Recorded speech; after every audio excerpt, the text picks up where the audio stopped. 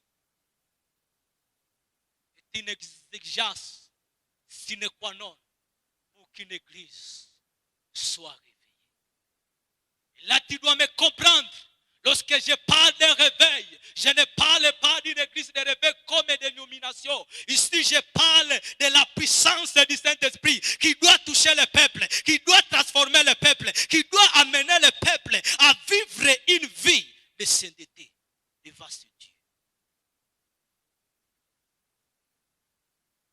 Le réveil.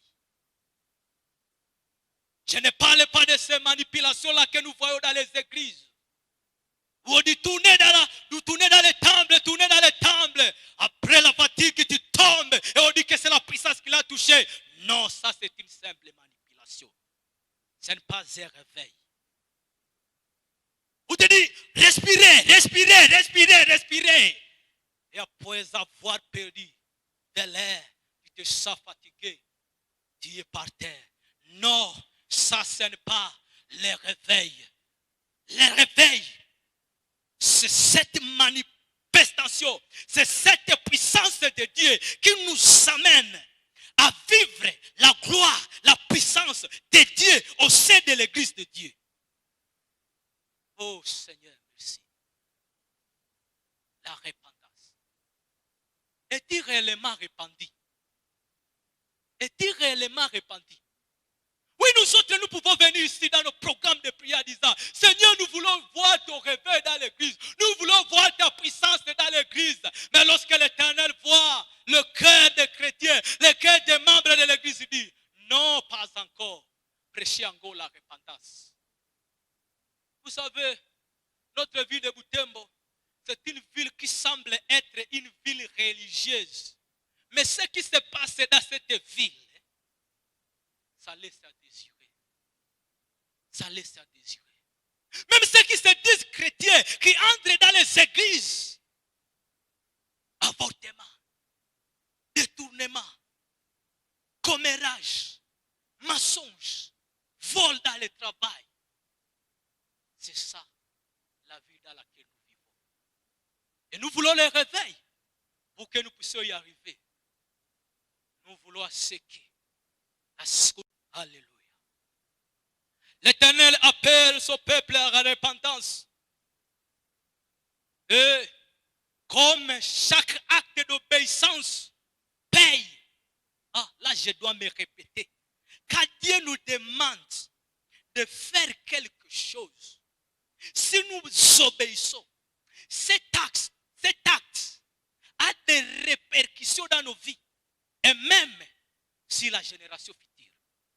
Chaque acte que nous devons obéir à Dieu a des répercussions, a des résultats magnifiques dans nos vies.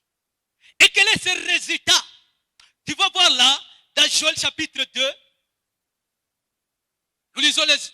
nous avons lu Joël 2, le 28e verset, la Bible nous dit, après cela, je répandrai mon esprit sur toute chair. Après quoi, bien-aimé? Après la repentance, après le peuple qui s'est humilié, je répandrai mon esprit. Et le réveil, c'était fruit, c'est une puissance qui vient de l'esprit.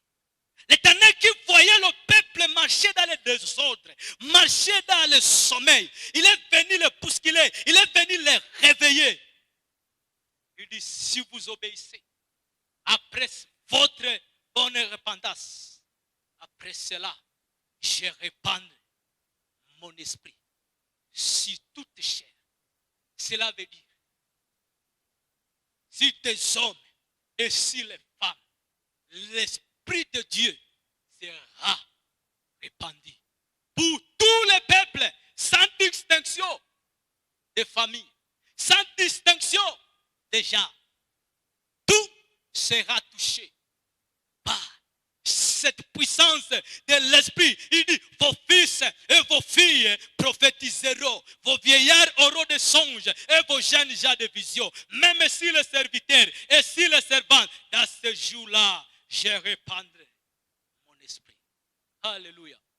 Et là, nous voyons l'Esprit de Dieu qui sera répandu au milieu du peuple de Dieu, où le peuple ne vivra plus dans le sommeil, mais le peuple vivra dans l'éveil, mais le peuple vivra dans le réveil. C'est que l'Éternel a promis. Lorsque j'ai préparé ce message, je me suis demandé une question. J'ai lu tous les livres qui suivent, Joël, jusqu'à Malachie. Je n'ai pas vu l'accomplissement de cette promesse que Dieu a promis au peuple qui va vivre une vie de repentance. Je n'ai vu l'accomplissement de ces promesses. Cette promesse sera accomplie dans Actes des Apôtres. Chapitre combien? Là nous sommes au chapitre 1er. Actes des Apôtres, chapitre 1er. La promesse promise à des générations qui ont précédé les apôtres. Mais cette promesse sera accomplie à une autre génération. Et quelle est cette génération? C'est la génération de Jésus, où Jésus a légué la mission à ses disciples. Mais il les a dit, ne sortez pas de Jérusalem avant que vous ne soyez remplis et touchés par la puissance du Saint-Esprit. Et là nous voyons dans Actes des Apôtres, au verset 14, là nous allons prendre notre deuxième prix pour arriver au réveil. Actes des Apôtres, chapitre 1er, 14e verset. Tous de commun accord persévéraient dans la prière avec les femmes et Marie, mère de Jésus, et avec les frères de Jésus. Amen. Bien-aimé, jamais une église ne peut arriver au réveil sans la prière. Jamais. La prière. Après ta repentance, tu dois être un homme, une femme de prière pour que tu entres dans le réveil. Tous de commun accord persévérer dans la prière. Avec les femmes et même Marie, la mère de Jésus, était là avec les frères de Jésus, participaient à ces séances de prière où ils étaient là en attendant l'accomplissement de la promesse. Ils sont ceux qui étaient là dans cette chambre. Ce sont ces pierres qui a renié Jésus. Mais après sa repentance, il est retourné vers Jésus. Et Jésus les a rassemblés. Qui sont ces gens qui sont là? Ce sont des disciples d'Emmaüs qui voulaient retourner chez eux.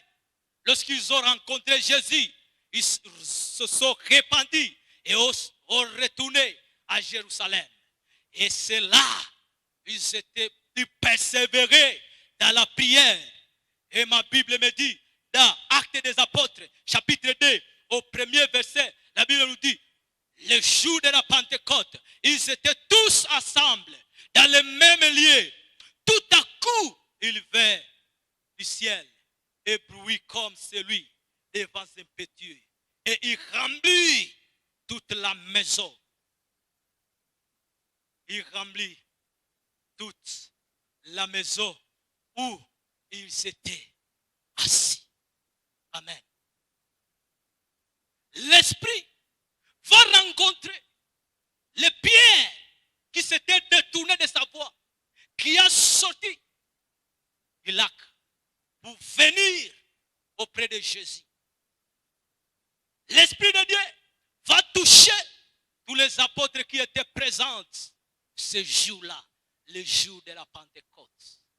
Et bien aimé, sache que ce jour de la Pentecôte, Judas n'était pas là. Le réveil va toucher l'église là où Judas n'est plus. Le réveil va toucher l'église qui ont des hommes et des femmes qui se reconnaissent pécheurs, qui reconnaissent leurs péchés et qui se tournent vers le Seigneur. C'est une église qui prie. Il persévérait. La Bible, lorsqu'il utilise ce terme persévérer,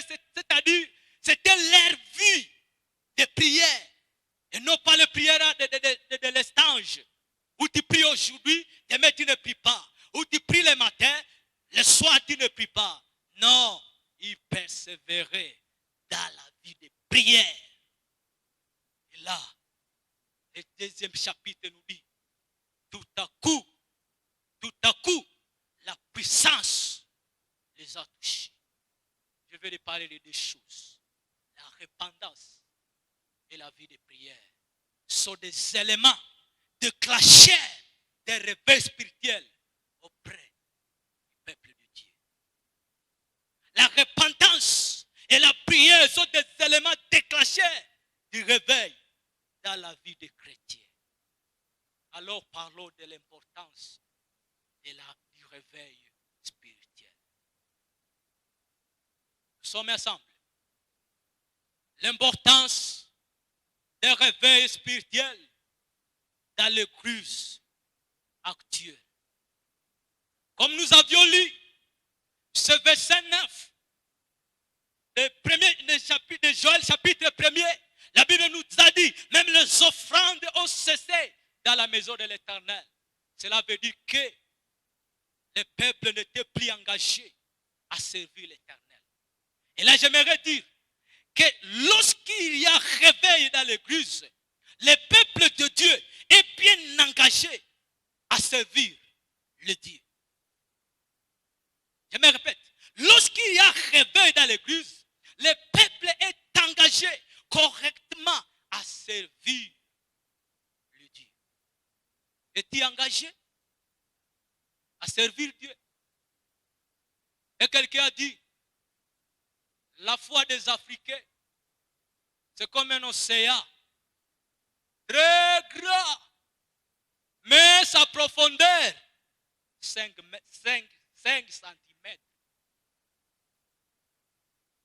C'est ça la foi des Africains. Où la foi est bâtie sur des futilités, où la foi est bâtie sur le péché, où la foi est bâtie sur n'importe quelle philosophie humaine. Très grand, comme un océan, mais sa profondeur, 5 cm. Imaginez vous-même. C'est ça la foi des Africains. Alors que nous suivions les cours, parmi les cours que j'aime à l'université, à théologie, nous suivons les cours d'histoire de l'église du 1er au 5e siècle. Et là, nous avons un bon professeur qui nous enseigne ces cours d'histoire de l'église. Il nous donnait la carte. Comment est-ce que l'église a touché même les extrémités pour ces premiers siècles jusqu'au 5e. Et j'ai eu la curiosité de lui poser la question. Professeur, tu fais bien. Tu viens de nous donner la carte. Tu viens de nous donner le panorama. Comment est-ce que l'église a touché les extrémités au 1er siècle. Mais si nous pouvons prendre cette carte aujourd'hui, plusieurs nations qui étaient jadis évangélisées, qui étaient jadis christianisées, toutes ces nations sont devenues des nations de musulmans, sont devenues des nations où l'athéisme bat du record. Et j'ai posé la question à mon professeur, comment on est arrivé là pour effacer toutes ces nations de la carte du christianisme. Il n'a pas allé dans 4 chemins. Il m'a donné seulement la réponse en disant, oui, les extrémités ont été prêchées par les chrétiens du 1er au 5e siècle. Mais toutes ces nations sont aujourd'hui sous l'emprise de l'athéisme, sous l'emprise de l'islam.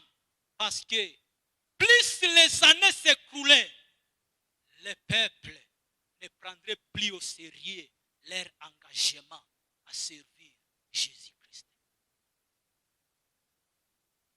Et c'est ce qui arrive à l'église actuelle. Au lieu de nous sanctifier, plus les années passent, c'est la légèreté dans notre engagement avec le Seigneur. Et cette légèreté ne paye pas du bien. Cette légèreté, bientôt, l'athéisme, le monisme et les mouvements qui se disent culturels va balayer la là où il n'y a pas la profondeur. Je te demande la question. Notre culte commence à 9h30. Dieu est arrivé quand? Cela démontre que nous vivons dans la légèreté dans notre vie spirituelle. Si nous étions sérieux dans notre engagement, tu pourrais dire demain c'est dimanche, notre culte commence à 9h. Alors je prépare tous les samedis.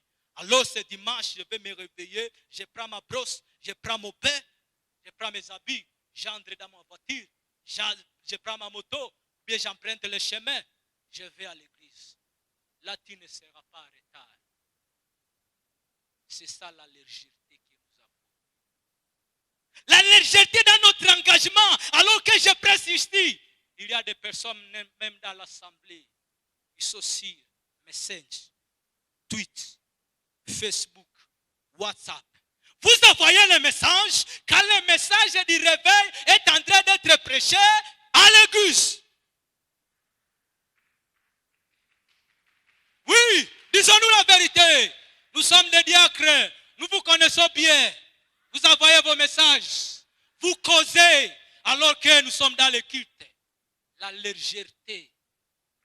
Mais quand le réveil va vous toucher, tu entres dans le temple, tu éteins ton téléphone, tu éteins ton iPad, tu le fermes, tu le jettes dans ton sac à main, dans ton sac, et tu dis, c'est le moment du culte, c'est le moment où je sais l'Éternel, c'est le moment où j'adore le Dieu saint.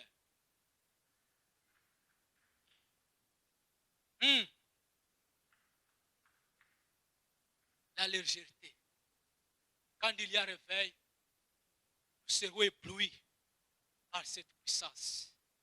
Et même des petits péchés là, jamais vous ne pouvez pas l'attendre dans l'église.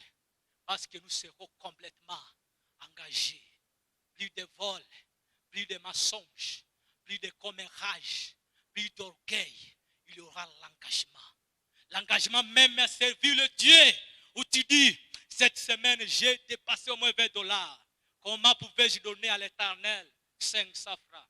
Non, 500 francs c'est moindre. Non, je ne donne pas 500. Moi qui ai dépassé $20, qui ai donné au fiancé $10, qui ai donné à tel $5, alors à mon Dieu, je donne 500. Non, ça ne mérite pas. Nous serons engagés. Nous serons engagés à suivre et à servir le Seigneur. Et de ne pas tomber dans cette situation qu'Israël a tombé. Deuxièmement, nous disons, lorsqu'il y a réveil dans l'église, et là nous parlons de l'importance des réveils au sein de l'église. Bien-aimé, n'oublie jamais cette chose. L'église qui sera réveillée, c'est une église en état d'éveil. Pas une église de réveil comme une dénomination. Une église en état de réveil. C'est cette église qui sera enlevée. Marc 13, 35 à 36.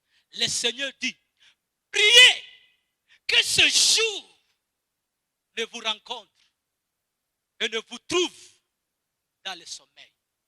Lorsque le Seigneur viendra, il va te trouver dans quel état? Il va te trouver en train d'assister à la pornographie, en train de boire quelque chose là dans des coins avec des personnes inconnues. Une église qui sera levée. C'est une église qui est en état de réveil. Lorsque le Seigneur viendra, il va te rencontrer dans ton lit, en train de grogner, parce que tu as bu beaucoup hier. Nous avons encore des personnes qui boivent encore.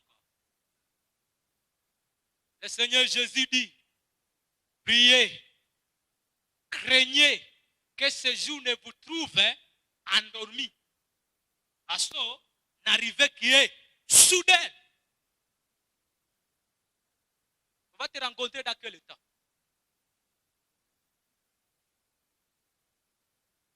Et dans la suite de la débauche, on va te rencontrer dans quel état? Une autre chose que je vais ajouter, L'importance d'un réveil spirituel dans l'église actuelle, c'est que lorsque nous sommes touchés par le réveil, nous sommes touchés par la puissance, alors nous sommes engagés même dans l'évangélisation. Voyez ces Pierre dans Actes des Apôtres qui étaient cachés avec d'autres disciples par crainte de sacrifier. Alors Pierre se présenta avec les 11, éleva la voix et leur parla à ce terme: ô mes juifs, et vous qui tournez à Jérusalem, sachez et prêtez l'oreille à mes paroles. Quel Pierre? Pierre qui a renié Jésus avant la Pentecôte. Pierre qui avait peur des Juifs. Pierre qui a renié même Jésus devant une femme en disant: je ne connais pas cet homme. Mais lorsque la puissance, le réveil l'a touché, c'est Pierre s'est présenté devant une multitude et il a prêché les messages profonds. Et ces messages, ma Bible témoigne que 3000 personnes se sont converties en un seul message. Prêché par qui? Par ce Pierre qui a renié Jésus. Et bien aimé, sache, peut-être tu as renié Jésus hier. Peut-être tu as marché dans le désordre aujourd'hui. Il est le Dieu d'amour. Comme Joël a dit, répandez-vous. Peut-être l'Éternel va revenir sur nous. Il est là à la colère. Il est miséricordieux. Peut-être tu as renié Jésus par tes actes hier. Mais Jésus est encore là. Il est miséricordieux.